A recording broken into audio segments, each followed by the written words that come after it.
All right. Well, it's been a minute since I've done a um live stream. Been over a month. Jeez. Well, welcome. It's been a while. Just waiting for some people to hop in here.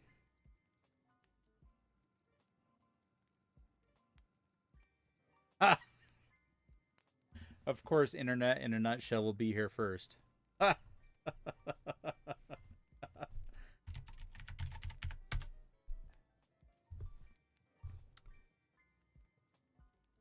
Anyway, so work has been interesting. Um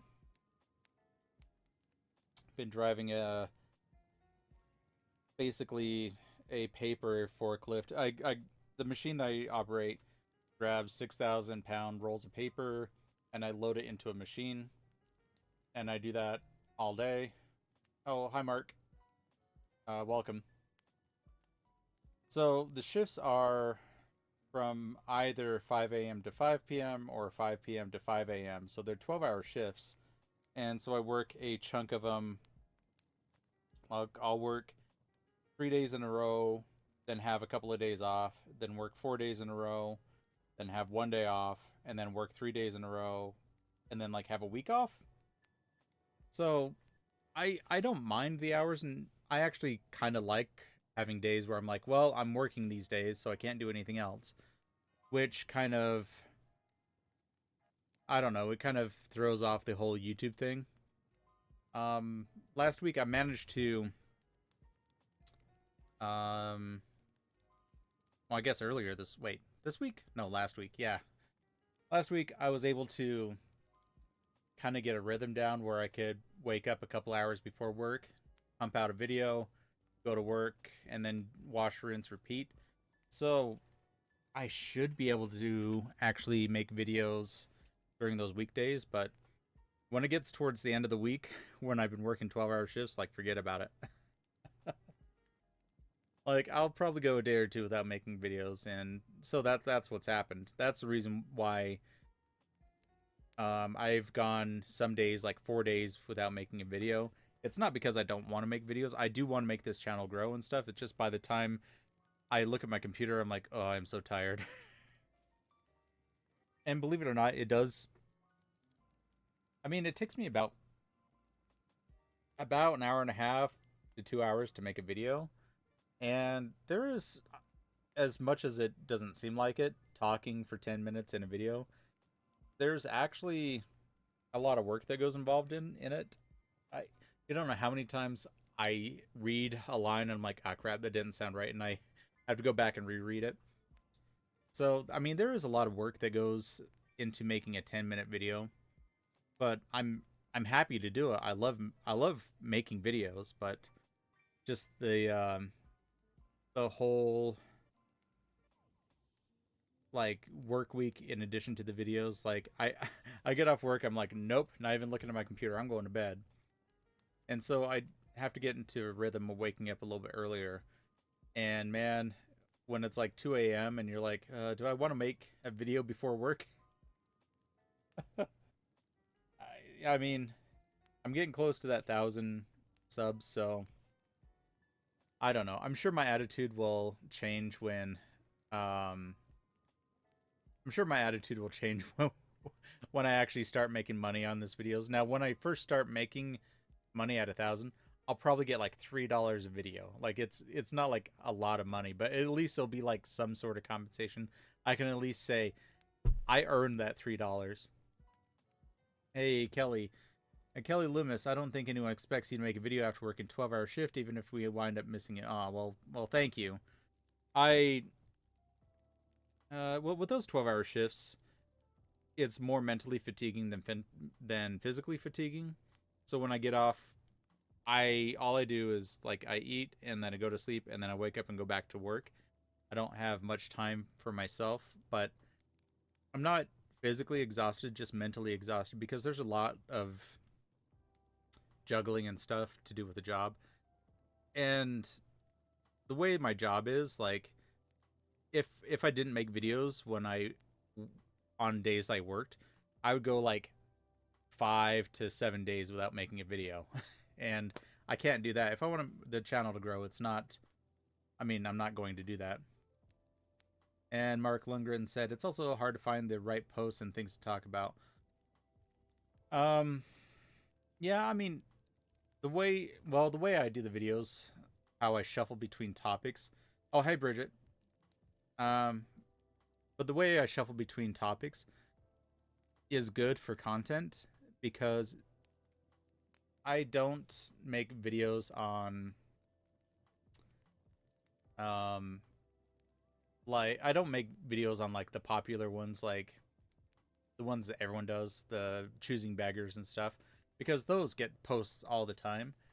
But with like Tales from the Pizza Guy, like that subreddit only has like 10,000 members or something, so you might get like three posts a day, and maybe one of them might be good.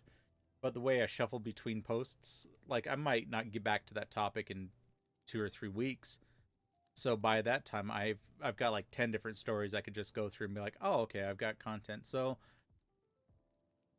finding stories isn't super hard.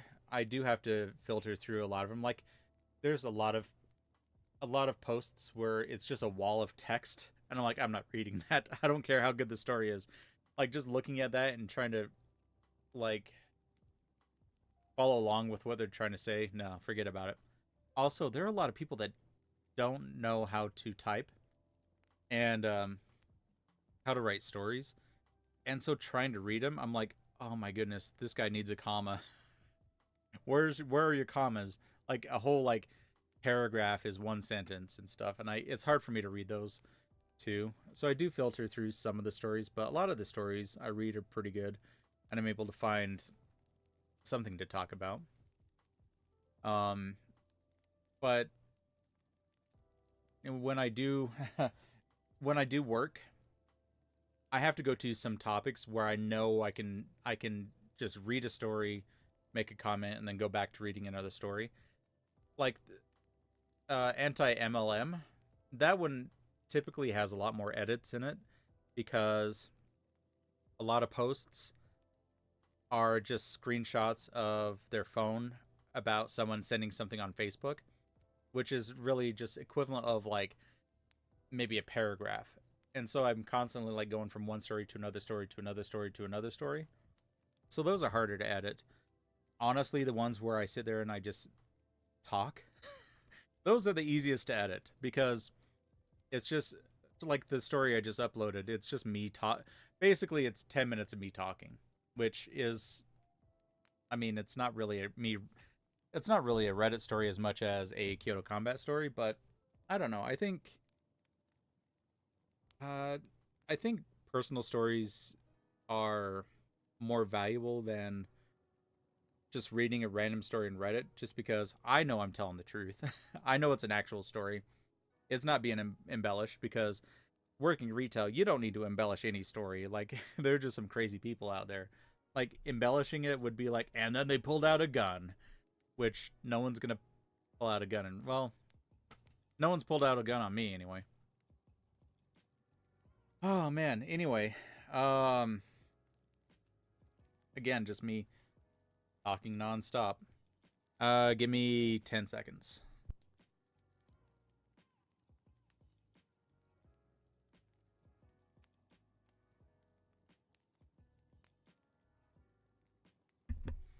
All right, I'm back. It's fun to hear the Vax happen. Mark says it's fun to hear the Vax happen video. Sounds like people try to hold back their anger. Man, I personally, I personally like the Vax happen videos because it strikes a chord with me. Because I worked in pharmacy for 7 years, and I come. Well, anti MLM is um partially a topic I like too, because I come from at least the medical field, pharmacy, medicine and stuff, and I just hear people that are just so ignorant about medications, vaccines, or they want to use like oils to cure stuff.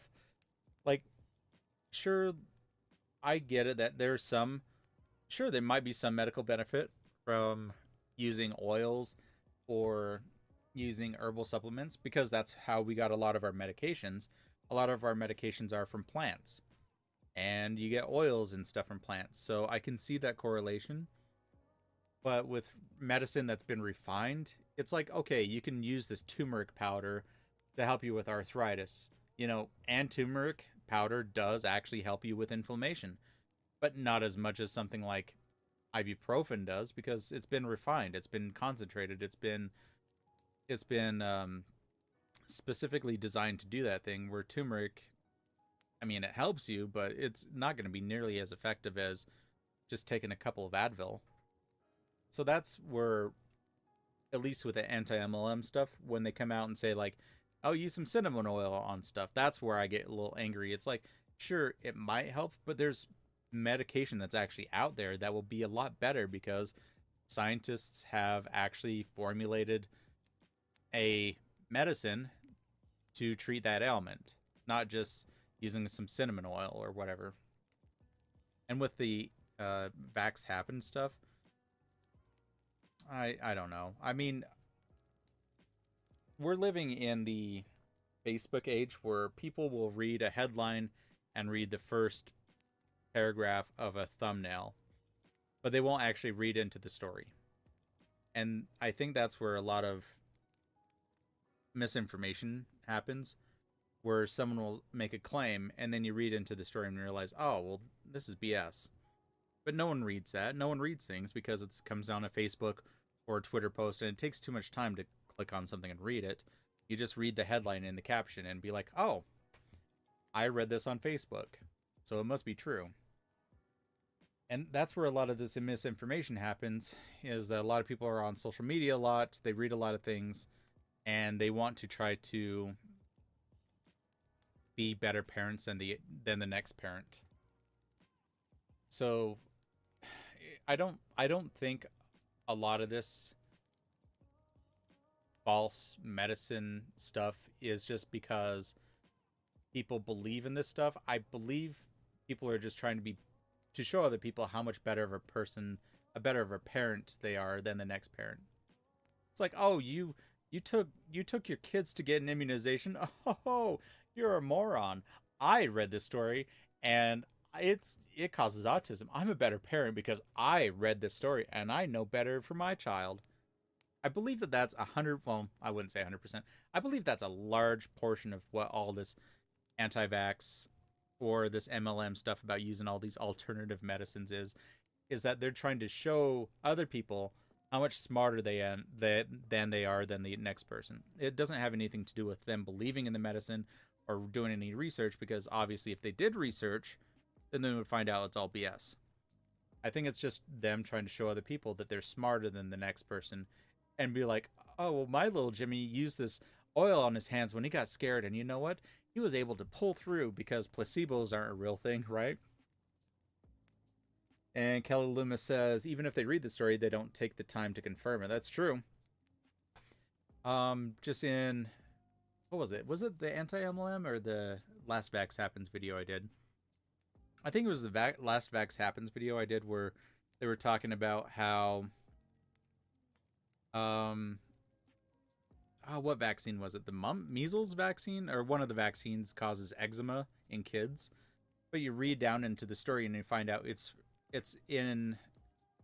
If you read the story, the whole thing is about the smallpox vaccine, which I don't even think we give the smallpox vaccine to people anymore because it's been eradicated.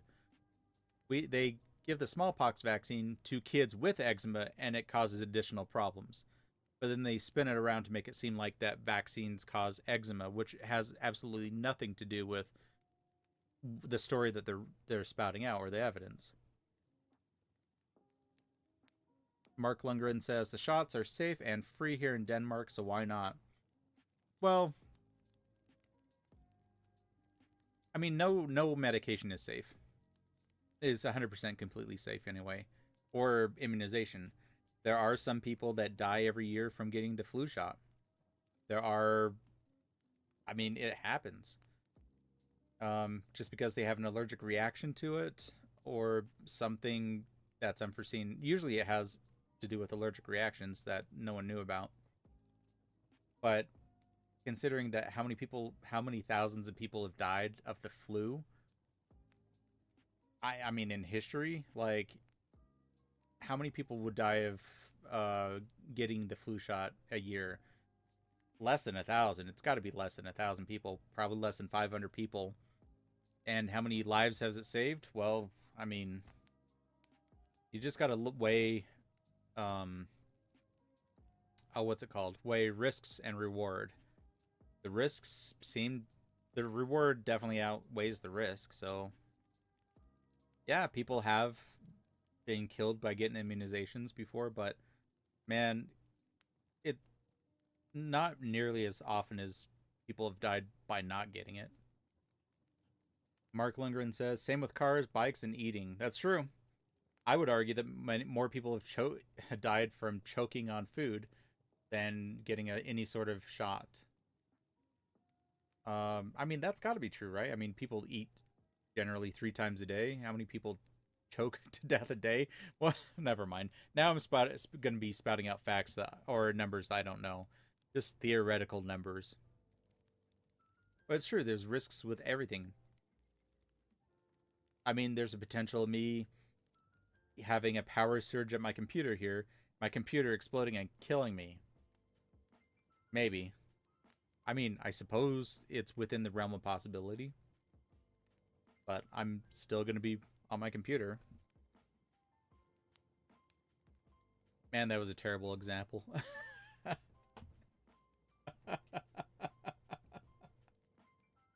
uh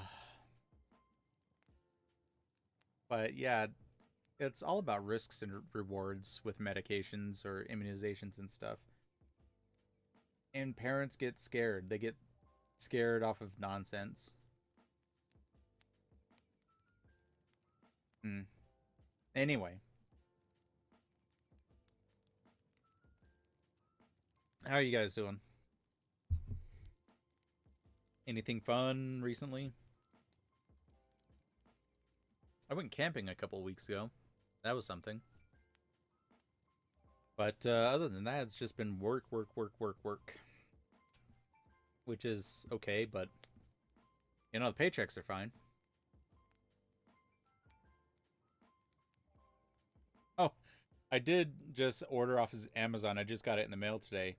One of those Funko Pop figures. I don't really collect too many of them, but I bought one. I saw it on there, and I'm like, oh man, I must buy this. It is a Kool-Aid Man Funko Pop figure, and it is one of my most prized possessions right now.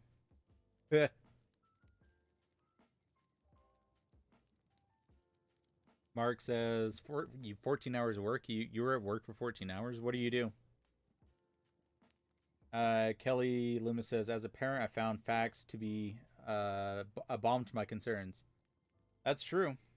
You read into more things and you find out how. I mean, you do your own research and you find out, at least scientifically, about what's right and what's not for your kids. Not just not just follow what other people tell you. Also, hey, how are you? I'm okay. I've had a couple of days off earlier this week. And I made one video. I would look at my computer and be like, just kind of recover from work, and I'm like, maybe tomorrow. Oh, I did go last Friday. I did go and see a comedian up in Salt Lake, Patton Oswalt. He's a super funny guy. One of the um, top comedians in the world right now. He has a number of Netflix specials. Super funny guy, Patton Oswalt. I'll type out his name because it's weird.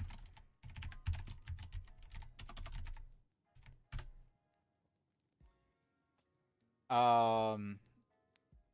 Oh, you work as a chef and a waiter at a resort? Oh, what do you cook? Like what's your specialty there?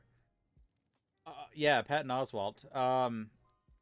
Like the previous week at work, last week at work, I was considering going up, but I know his material is I mean, it's not as bad as like listening to George Carlin. George Carlin was filthy, but it's still like, I guess it's still technically rated R stuff because he uses naughty words in it.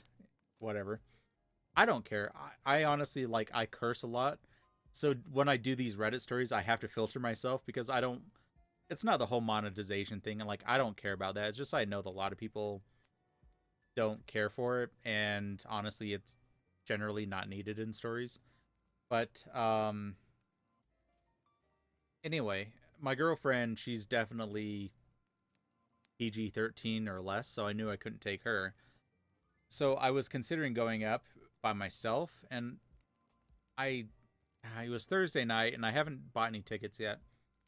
And then to get a message on Facebook from a close friend of mine, and says, "Hey, what are you doing tomorrow night?" And I'm like, "I don't know. I might go up to Salt Lake and see Patton Oswalt. I'm not sure though." And he says, "Well, I was just going to invite you to go and see Patton Oswalt. I have an extra ticket." And I'm like, "Yes, I will do this." So I ended up paying for dinner and like the Uber and stuff like that to the show. But it was great. The guy, he said that he was doing some material, working through some material for a Netflix special he's going to be having at the end of the year. And he had this he had a couple of skits they did. Well, not skits, had a couple of routines he did. One about like breakfast cereals, and about like his breakfast cereal used to be all colors, where you'd have cereal with all sorts of colors that are a front to nature, you know. And now the cereal he eats comes in a white box, and it's Musil brand, and it has a story on the back, and he goes on about that. I hope he does that for the Netflix special because that was really funny.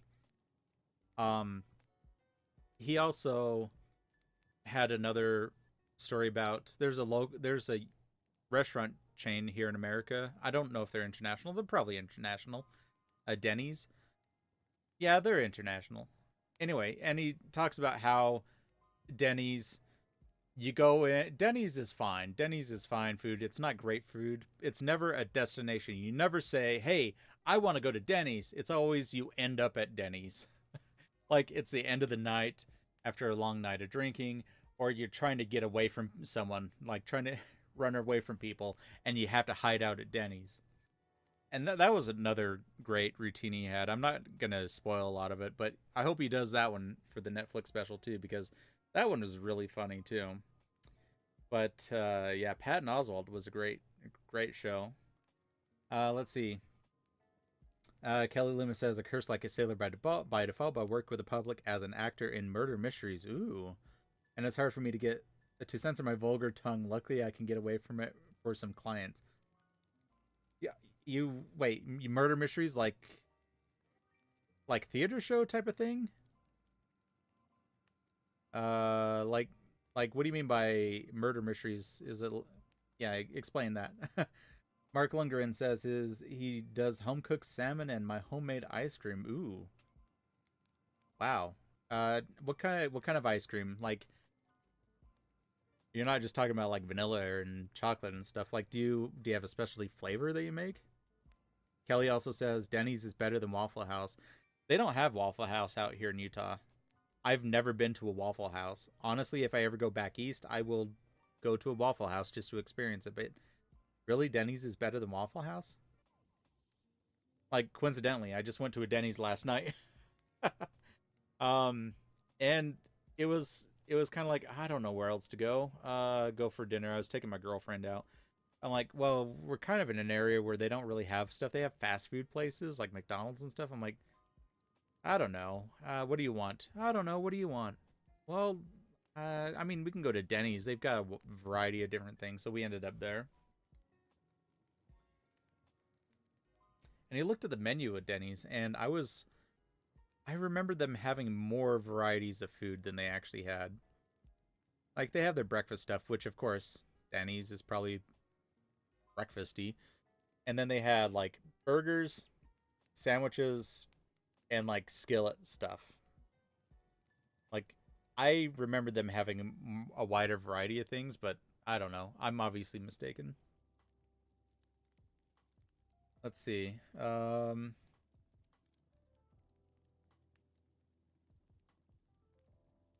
a minute. Okay, Mark says baked potato out of the box thing, or out of the box things. Huh? Wait a minute. What? I asked you what kind of ice cream you what kind of flavor, and you said baked potato out of the box things. That's interesting. Kelly Loomis says, "Yep, interactive dinner theater type stuff. Although since most of our shows are private parties, they don't always include food. We acclimate our murders to accommodate them." Well, that's nice of you to acclimate murders. I'm gonna. You shouldn't take that sentence out of context. We acclimate our murders to our clientele. Hmm. Yeah. That's something you can't tell people without telling them that you work as an actor. No, we acclimate our murders to accommodate our clientele. Hmm. Sounds like you're a hitman or something. uh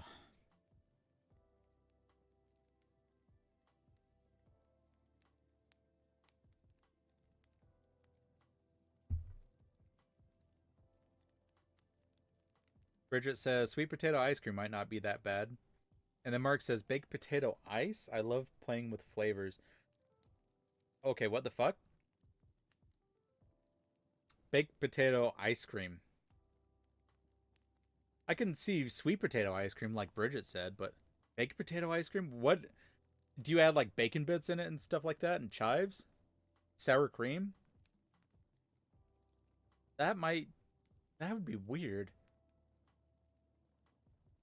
I, I would picture it being kind of like eating a frozen potato.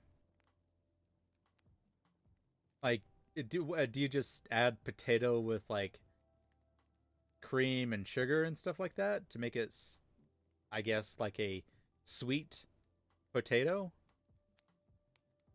Or like how do you do that? Like what do you okay, cuz now I'm intrigued. I'm intrigued for this baked potato ice cream flavor. Like you can't be just potato, cream, sugar, rock salt or whatever you use to make ice cream. Bridget says, "Oh my god, bacon ice cream would be the best." I've tasted oh, man, there's so many bacon flavored stuff out there that when you taste it it's like that's not good. Like I've tried bacon flavored soda, which tastes like bacon flavored ass, and also bacon flavored jelly beans and toothpaste and gum. It never tastes like bacon. You always taste it and be like, "This tastes like lard. This isn't good."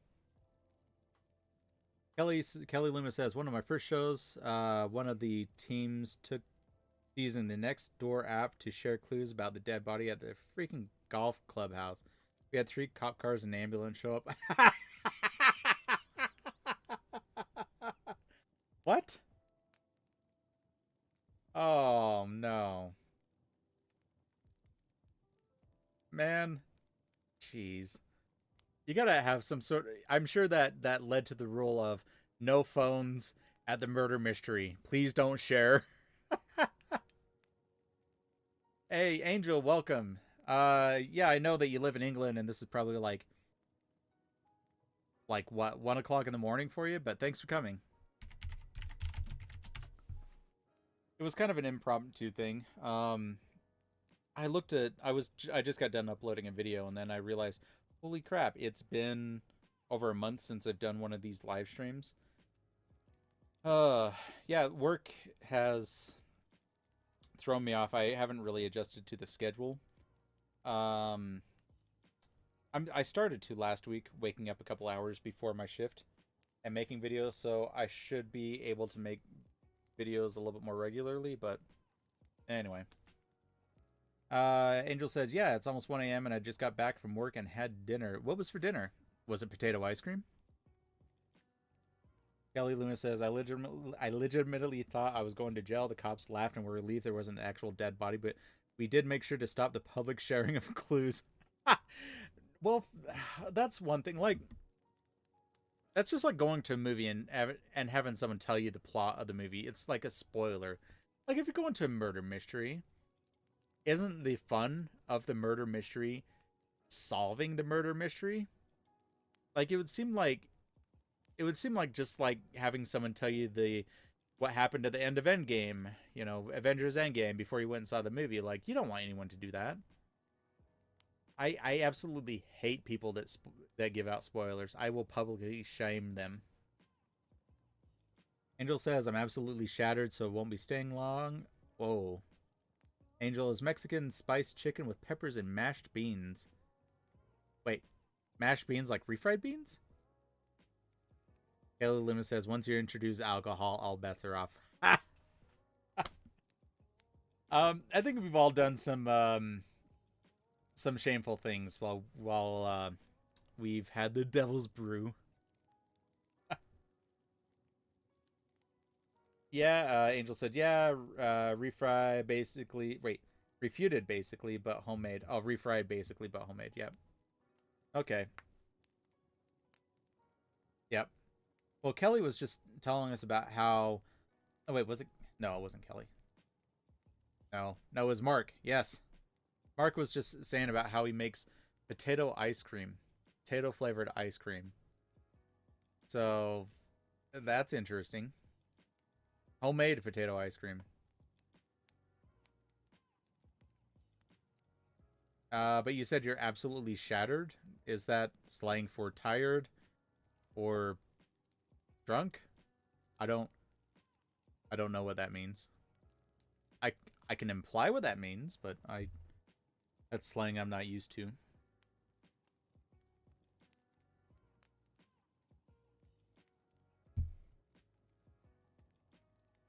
Angel said I could see potatoes being sort of a like a base for adding another flavor. Yeah, that's what I was thinking. I was asking him like, what do you do? Like add chives or add like uh bacon or sour cream to that, and have kind of like a loaded potato ice cream, but he never replied. Oh, Angel said shattered equals exhausted. Oh, okay, that makes sense. Well, how's school going? I know that you were going to school. Are you in between semesters now, or are you still going?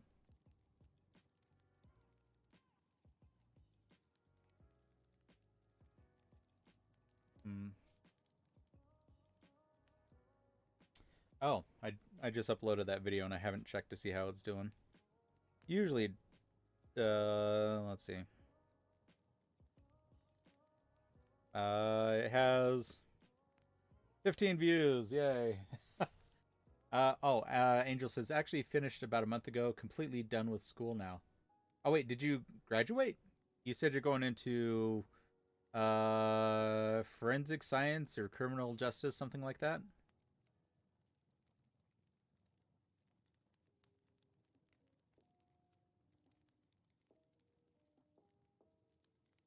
Yeah, if so, like what's the next step for you?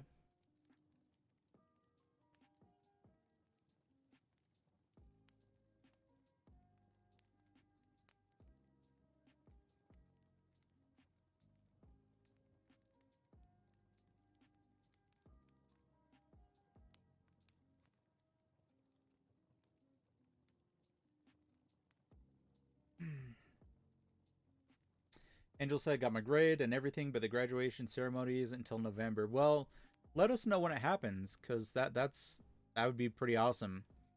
Like what after you graduate, what's do you put out applications or resumes or anything like that before you graduate, or do you have to wait until actual November? Excuse me, I'm all burpy right now. Or do you actually have to wait until you graduate before you can do all that stuff?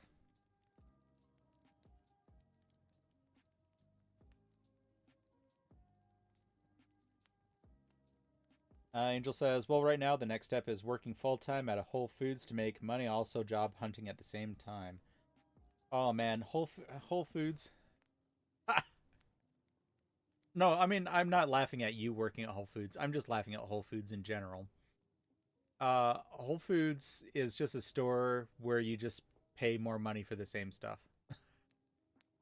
Like, I understand, like, we only use natural ingredients here at Whole Foods. Oh, GMO, farm raised, and no antibiotics, whatever. But I'm like, I could just, like, go to Walmart or Tesco in your case and be like, I could probably get the same thing cheaper.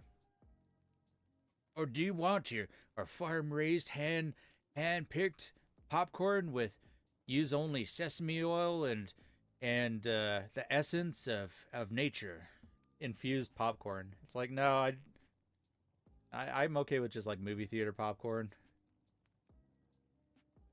Like, I understand the kind of people that go to Whole Foods. I get it. I would probably go to Whole Foods if I was a millionaire, but I'm not. And I look at Whole Foods. I'm like, I'm just paying a lot of money for things that I don't care about.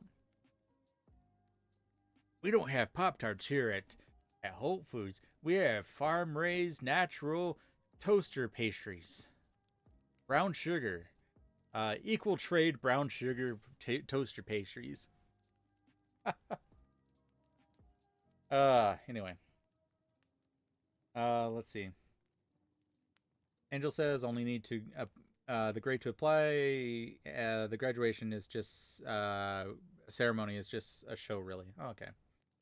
Kelly says a million years ago I wanted to be a forensic detective, but I didn't think I was smart enough.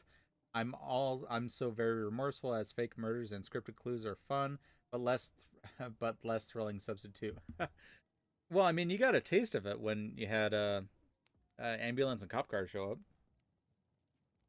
Angels, thanks for the congrats. And yeah, I did forensic investigation, hoping to do something similar.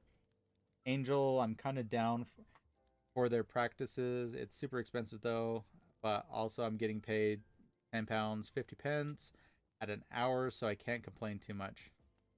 Okay. I honestly, that would be good here. Well, that would be good here at a grocery store in America, $10. But I know that the pound is comparable. No, I think the pound. I gotta look this up now. Pound dollar exchange rate. I gotta look it up. Yeah, it's $1.25 for every pound, which is better than it has been. When I went to England, yes. When I went to England, yes. The exchange rate was almost 2 to 1. That was when I was in high school. That was, gosh, man, that's been like 20 years. Holy shit, I am so old. Oh man. Oh, I went to England twice when I was in high school. I went, I think, when I was 15, and then another time when I was 17. The first time we went, it was my brother, my mom, and my grandma. We flew over to Gatwick Airport in London. We spent a week in England, and then we took the hovercraft over the channel and went over to Belgium, through Germany, and then back, and flew out back through London. The second time, we just spent 3 weeks in England, 3 or 4 weeks in England, and I I love England. It is so green there. Like I look at like the trees and the forests here in Utah. I'm like, oh man, it's nature. It's so green. And then I go to England. I'm like, oh my goodness, I've never seen so much green before in my life. And then when you fly back here in Utah, it's like, ah, this is death. It's so brown. Kelly says, I did a few years of anatomy and physiology, attended forensic workshops, even an autopsy. The workshops are what convinced me my brain didn't piece things together and well enough to be an asset. You mentioned autopsy. Man, I in junior high, I was probably 14 at the time. I was a dumbass 14, 13-year-old kid. And we had a field trip to the closest university to where I live, Brigham Young University. And they had a cadaver lab where they had cadavers and they would just, look over cadavers, for medical whatever. And they brought the kids in there. And I remember this. I remember this moment because immediately after I said this, I regretted it. we walked in as a class, and it's like, oh, there's some corpses there, some real life dead people, and they're all formaldehyde laying on some slabs. And I just say, oh, is this where they make the jerky? I immediately after I said that, I'm like, oh, that wasn't funny at all. I should probably not say that because these were actual live people at one time, and they donated their bodies to science, and now they have a dumbass 14-year-old kid saying, "Hey, is this where they make the jerky?" Oh, yeah. I usually have a tendency of opening my mouth and saying things and regretting it like moments later. So it's something I've worked on. Angel says, I do get 25% off everything, so it's not quite as expensive for me. Oh, okay, well, that works. Yeah, I mean, if I got 25% off of everything at Whole Foods, I'd shop there. Like, don't get me wrong, their stuff is good. It's just that it's like I go and I see their version of Fruit Loops, and I'm like, well, I could just get Fruit Loops. They're tastier. Like I'm not that kind of clientele that's worried about like natural organic oats and stuff. But yeah, I would shop there if I got 25% off. Like that's the only well, whatever. Yeah, jerky, I know. See, and I feel bad about it because like those are people that donated their body to science. They wanted to teach other people like human physiology and anatomy and stuff. They don't need a kid like me coming in making fun of them. Kelly says black humor is honestly the best. Well, no one else in my group thought it was funny. That was my problem. I was I was like, "Oh, I get it." Because they look all formaldehydey, so they look a little shriveled. So my immediate thought was jerky. Yeah, no one else thought it was funny, so I immediately was like, "Oh no." Who said that? It wasn't me. Who else said that?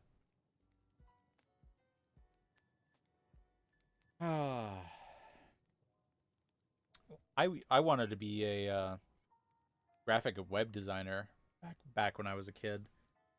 I in middle school I taught myself HTML. This was back in like gosh, it would have been like 97, 98, and I was just looking at source code on websites and being able to translate it and build web pages. I even got a half tuition scholarship to a local university, which of course I botched because I'm a dumbass. And yeah, so Kelly, we both had dreams at one time that we wanted to do something else, but we didn't go into it. But honestly, graphic and web designers don't get paid that much, but they get paid more than I get paid right now, so it would have been a good career option. But yeah, I also kind of botched up school, so I feel for you. Bridget says, "My mom was a paramedic. Dark humor is how you get through the day." I knew a girl that was a paramedic too, and she had a twisted sense of humor too, but she ended up not being able to do it after a while because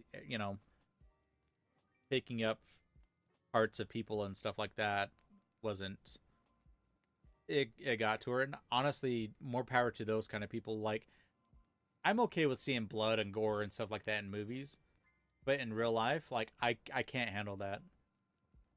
Like I go and I donate plasma occasionally, and I can't even watch them stick a needle in my arm. Like just what I don't get sick and I don't get woozy seeing blood or anything like that. I just don't like it. So I couldn't handle being a paramedic, and like more power to those people. Like they're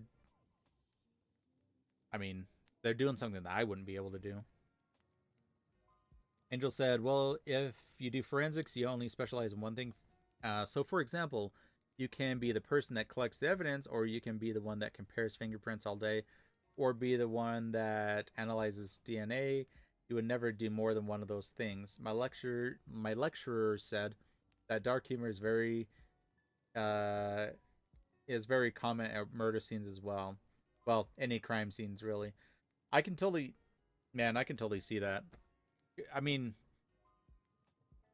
that or being a cop or anywhere where you have to do with violence or potential people being injured or harmed. I mean, it's a coping mechanism. It has to be. Oh, Kelly said you were teaching them coping mechanisms. Yeah, that's right. Ah, that's what I was doing. No. Well, it's funny that um man, this was 6 years ago or so. I was dating a girl at the time, and me and a couple of friends went down to Las Vegas, and I decided to take this girl with me because we were dating, kinda, maybe. She ended up being my girlfriend. We dated for a while. Long story short, she's no longer my girlfriend, but that's beside the point. But when we were dating, I took her down and we went to the Bodies exhibit down there in Las Vegas. The Bodies exhibit, if you don't know, is people donate their bodies to this um, exhibit, I guess. And what they do is they take recently deceased people and they pump their veins full of this plastic. Basically, I'm sure it's some sort of a plastic compound.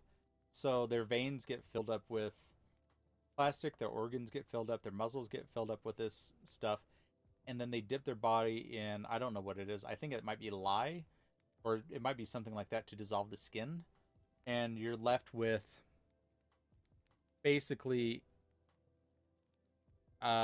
basically their body in like their veins and stuff like that in like certain positions like if they were alive. It's I don't know if I'm explaining this well enough, but it's basically you get to see people what they look like underneath the skin in a 3D. I guess at this point it would be essentially a sculpture because it'd be plastic. But when her and I were going through that exhibit, me and her were being like super quiet because these are people that donated their bodies so that they could be used in this exhibit. And then we had this group of teenagers come through that were just giggling and stuff like that because it's like, look at his penis.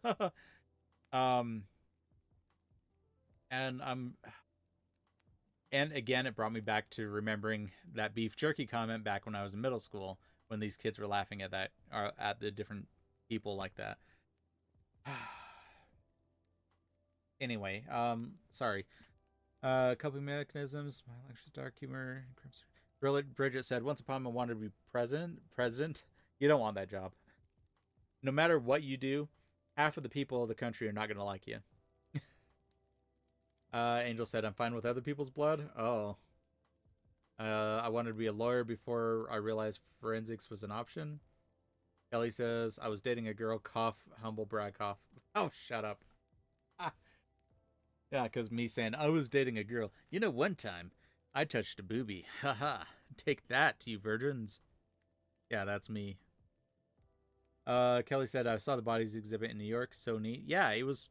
The one that I saw was a permanent exhibit. Well, it's been there for a number of years and they don't move it, but they do have a traveling exhibit that goes from state to state, and I'm sure they have them um, located in other parts of the country as well. But if you have a chance to go to it, it's really neat to see. Um, Basically, they put the bodies in different positions, like an athlete throwing a football or something like that, and you get to see the body what it looks like underneath. They had a cross section of a brain that was, I don't know, it was like 15 feet long, where they just took cross sections of a brain and put them in these glass slides, and you got to see different parts of the brain going through the exhibit, which is really cool. So it's definitely a science thing and not a entertainment thing. They don't like all these flashy lights and stuff around it. It's supposed to be like a medical exhibit, and it's really cool. I recommend doing it at least once.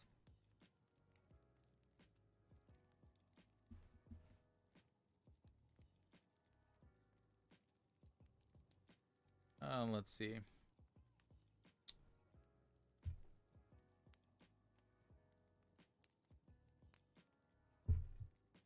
man. So I'll go back to work tomorrow, which is okay. I go in at night, which is weird. 5 p.m. to 5 a.m. It's ironically it's easier for me to sleep during the day than it is at night. I don't know why that is, but I have a problem sleeping at night. But during the day, after I get off home from work, I'm like, I'm hitting the bed, and I fall right asleep. But when I get home at like 5 p.m. and have to try to unwind, it's impossible for me to sleep. So I've been taking Benadryl to help me go to sleep, which is actually working. So that's something. Anyway, I didn't want to make this like super long. I want to try to keep these to about an hour because I think that's when it stops becoming entertaining. So if you ever see these go past an hour, just watch it at the 60-minute mark, and you can just watch me go off the rails. So that's kind of a tip for the future. If you don't catch them and you see them, because after I end the stream, it's scheduled to go loaded onto the channel. It usually takes like an hour or so after the stream ends for it to appear on the channel. But yeah, if you ever see them go past an hour, that's when you should really start, because it's just me rambling about nothing.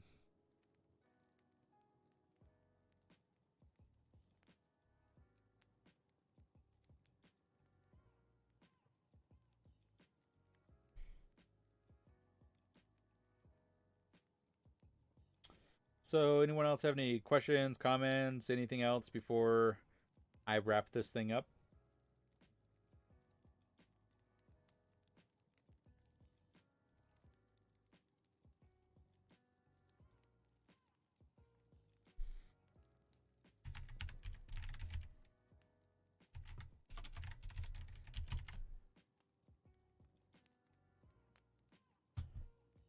Angel says, can't sleep during either in this heat. Tonight's lowest temperature is 21 degrees, which is hot for daytime, let alone night.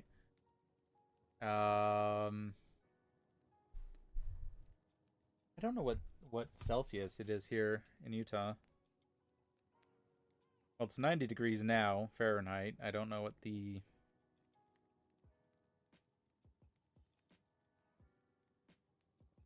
let's see, units. It'd be 32 degrees right now. It doesn't get that cool at night either. Probably dips about 10 degrees or so. Well, I guess that's comfortable enough. Bridget says, try melatonin.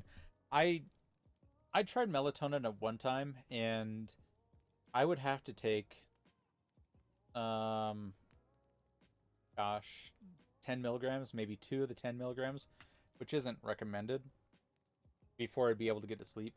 With Benadryl, I don't have to take as much for it to become effective. I don't know if it's just all in my head, but I have tried melatonin before, and honestly, I think I prefer the Benadryl.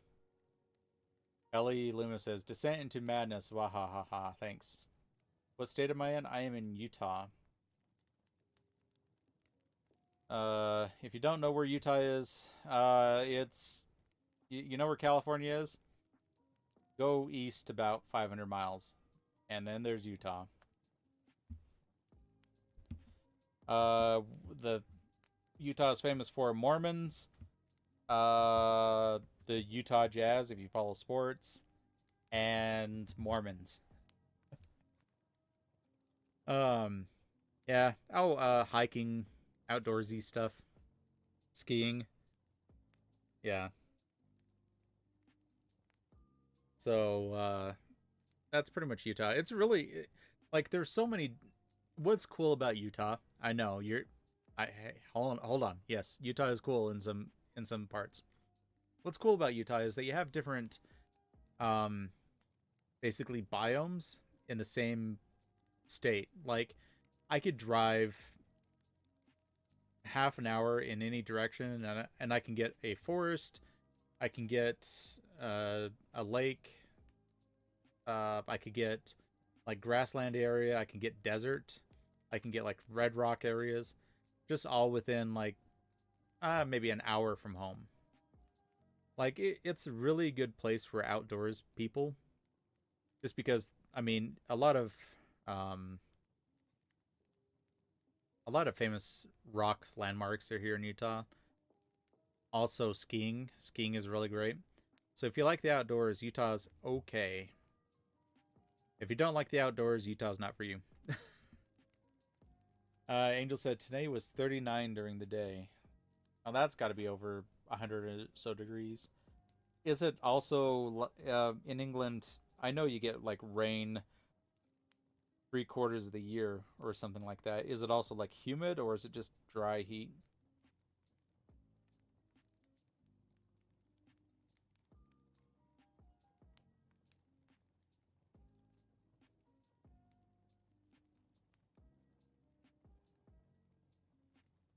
Here in Utah, it's been pretty humid.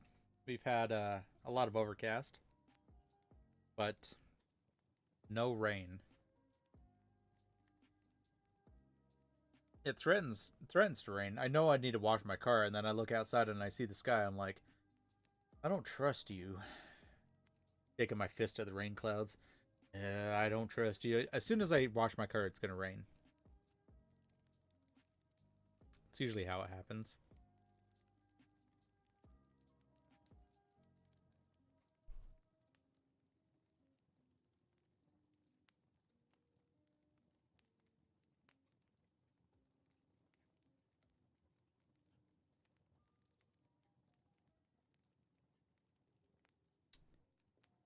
Kelly says, stayed in a chalet in Utah a few years ago. So pretty and snowy, but very pretty. Yeah. Do you know what part of Utah were you in? I mean, if it's a chalet, it's probably like in Park City.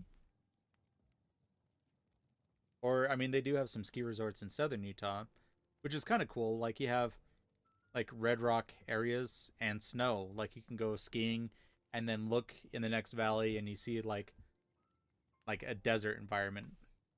It's kind of cool.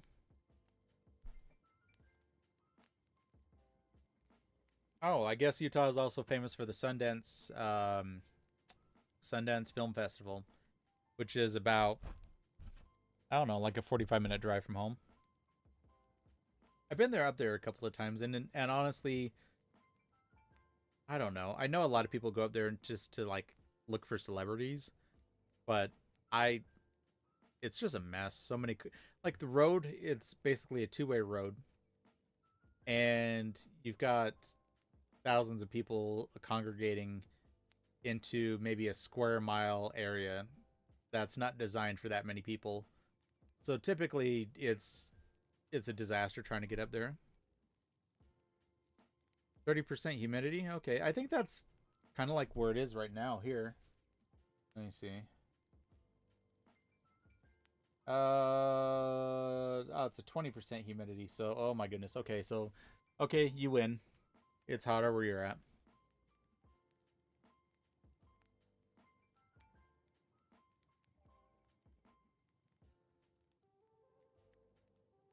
But Angel says, but where I was living for uni, it was 68% humidity with 26 degrees, I think. Uh, so that kind of evens out. I mean, more humid, slightly colder. Hmm,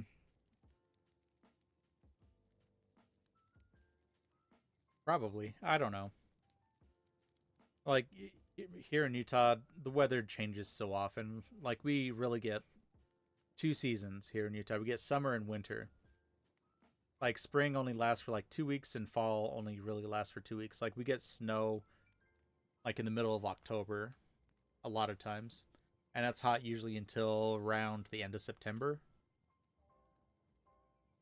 So yeah, weather you get a lot of heat and a lot of cold, but not too many like oh it's nice and 72 degrees outside. All right, feel pretty good.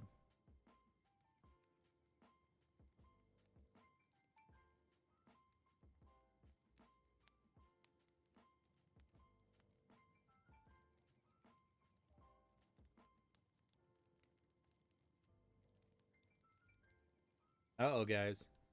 Just hit the 1 hour mark. All right. Well, I'm going to be wrapping this up. Um, just because an hour long, don't I want to try to keep him to an hour long for obvious reasons because it typically gets off the rails after that. So,